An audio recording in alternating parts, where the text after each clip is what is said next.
Notes from the Upper West Side, a novel by Dan Wrench.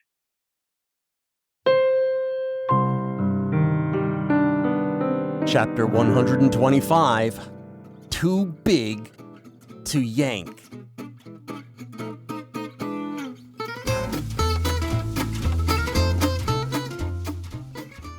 I wasn't going to let Cammie's tantrum drive me out of there. If having me around made her crazy, I'd show her it takes a lot more to pound me down than the power she has in her flimsy fists. Bang started singing I Got You Under My Skin, and Squire and Janet joined in, and pretty soon so did Fonda, and then even Cammie started singing along. Me, I don't do old crooner shtick. Reminds me too much of fat drunks trying to belt out love songs at weddings. Hey, I'm running up the street to get some cigs. Anybody need anything? Thanks, Paul. No. Where you going, the drugstore? Squire jokingly asked me to get him some condoms, and then Fonda jokingly asked me to get her some tampons. Har. I split. When I hit the sidewalk, I lit up the smoke I was craving, but I knew my real reason for being outside was not to get a fresh pack of nicotine nails. Didn't lie to myself about it for a minute. All I wanted right then was some time alone to think. I was still the master builder, king of one for the road, and I liked that. But then Cammie tried to kick me when I told her about the being dumbass. Yeah, tried to kick me with her talk of cock gobbling. Like I was a dog and she was some dog-kicking farm bitch. Okay, so she's had all kinds of cocks. But I knew that already. I knew it since the first time she ate my plank.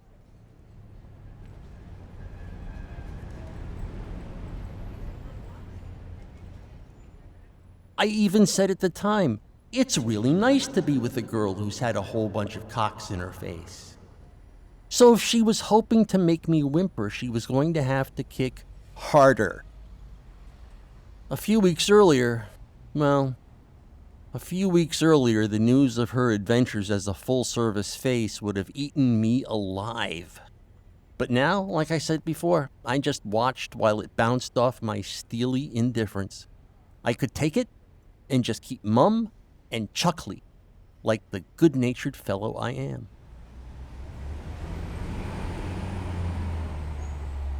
I could show her I was too big to care she thought I was some boy she could yank. Yank me? Shit. She didn't even know me. She didn't know any of my adventures and triumphs. I was somebody.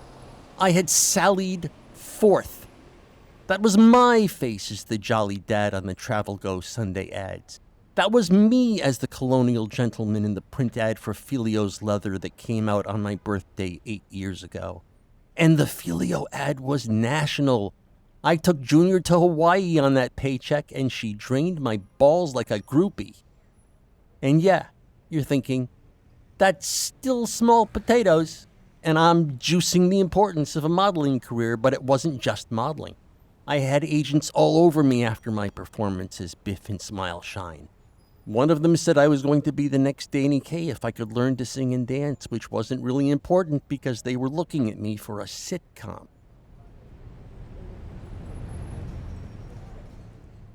That's right, you butt clumps. I came this close to playing Jackie in Calm Before the Storm. You know what Cammie would have been to me then? I would have gone to California.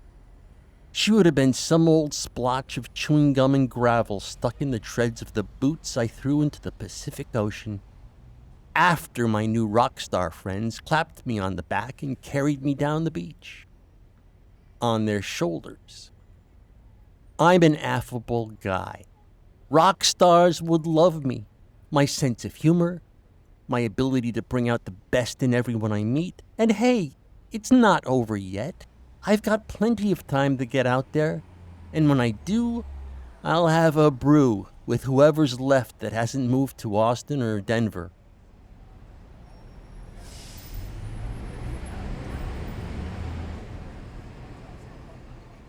Where was I? Oh, right. So I was out on the street, the humid street, and it was slightly breezy, and I'm trying to keep the cigarette lit, and I'm just pacing and thinking and remembering how I was the star of the Seagull's Wing Summer Theater in the 90s. I played Banquo in Macbeth, and the Sun in 6 Characters, and Tony in West Side Story, all in the same summer. I got interviews from Cape Cod papers. Nobody else in the casts of those shows got news coverage like me. They said I would go far. They said I was versatile. Well, I am versatile. Bitches I don't even know would sit on my cock with glory in their eyes if they knew the potential I still have.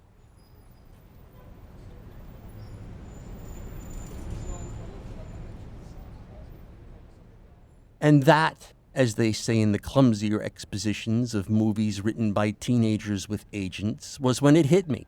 The Majelko packaging was out in major stores that day. I was an unsung celeb right at that moment over at Reed Wright and Duane Aid. I looked around for whichever was closest. I didn't see one, but I knew there was a big Reed Wright over on 7th, so I stomped out the cigarette, only half smoked, and walked fast. At one point, I was jogging until I ran out of breath. Hey, it was uphill. And of course, on my way, I got a little paranoid. I started thinking there was probably going to be some problem. Maybe this Reed Wright hadn't stocked its shelves yet. Or maybe Rick, my agent, got the release date wrong and the product wasn't going to come out until a week later. Understandable glitches, you might say, but I didn't need a prestige injection at the tobacco factory in a week. I needed it right now, if only to see the look on Cammie's face when she realized I have a life and now she was out of it.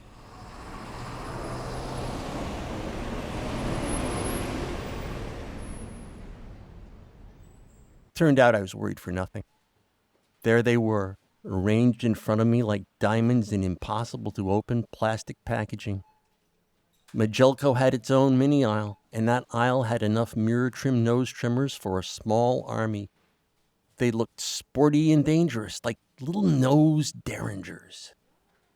And yeah, that guy in the photo is me. I pushed the call buzzer because, of course, the merch was behind a glass vault of shelves. When the frizzy-haired man-child opened the vault, he gave me 2 mirror trims without letting on even a little that he knew he was handing me little pictures of myself.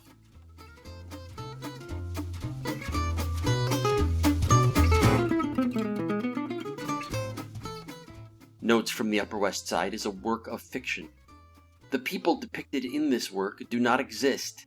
Notes from the Upper West Side. Copyright 2024 by Dan Wrench.